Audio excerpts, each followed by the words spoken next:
आज आम्हाला जायचं होतं मम्मीच्या मॅडमच्या सरांच्या घरी गणपतीच्या पाया पडण्यासाठी. तोपर्यंत शिवाज्ञी आणि मम्मी तयार होऊन बाजूच्या गणपतीचे दर्शन घेऊन आल्यानंतर शिवाज्ञीने आणलेल्या प्रसादामधल्याच बायकोने त्यातला एक मोतीचूरचा लाडू घेतला आणि खायला लागली. लाडू खाऊन झाल्यानंतर आम्ही चौघेजण मॅडमच्या घरी जाण्यासाठी तयार झाल्यानंतर आम्ही फायनली खाली आलो. आम्हाला जायचं होतं टॅक्सीने दादरला हिंदमातापाशी. टॅक्सी काय आम्हाला भेटत नव्हती. फायनली बायकोला कशी तरी टॅक्सी भेटली. गणपती म्हटलं की शिवाज्ञीला आनंद खूपच होत असतो, त्यामुळे शिवाज्ञीचा आनंद काय गगनातच मावत नव्हता. तिथून आम्ही उतरलो हिंदमातापाशी उतरल्यानंतर आम्हाला गणपतीसाठी घ्यायचं होतं, प्रसादासाठी मोदक घ्यायचे होते म्हणून आम्ही पोहोचलो मिठाच्या दुकानामध्ये. तिथून आम्ही चॉकलेटचे मोदक घेतले. मोदक घेऊन आता आम्ही चाललो होतो सरांच्या घरी पोहोचल्यानंतर पहिल्यांदा आतमध्ये गेल्या एंट्री केल्याच बघतो तर एकदम सुंदर असा देखावा केला होता. पूर्ण किल्ल्याचा देखावा केला होता. गौरव महाराष्ट्राचा अशी थीम बनवली होती. दोन्ही साईडला 2 बुरुज होते. बुरुजावरती मावे उभे ठेवले होते आणि आपली गणपतीच्या वरती मराठी बाराखडी लावलेली होती. सुंदर असा देखावा होता. आपल्या छत्रपती शिवाजी महाराजांचे 12 किल्ले युनेस्कोच्या जागतिक वारसा यादीत गेलेले दाखवण्यात आले होते. तर दुसऱ्या बाजूला आपली महाराष्ट्राची संस्कृती दाखवण्यात आली होती. वारकरी दाखवण्यात आले होते. माझ्या समोर जी तुम्ही गणपतीची मूर्ती बघता, ही गणपतीची मूर्ती कुठून विकत घेऊन आणलेली नाही, तर त्यांच्या मुलांनीच घरच्या घरी बनवलेली गणपतीची मूर्ती आहे.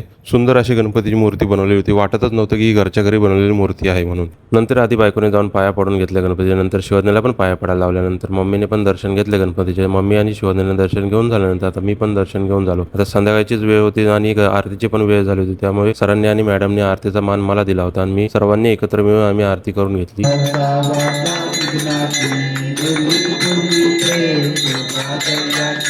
सर्वांगी सुंदर सिंधुराची गंगे धरते माळ फुलांची.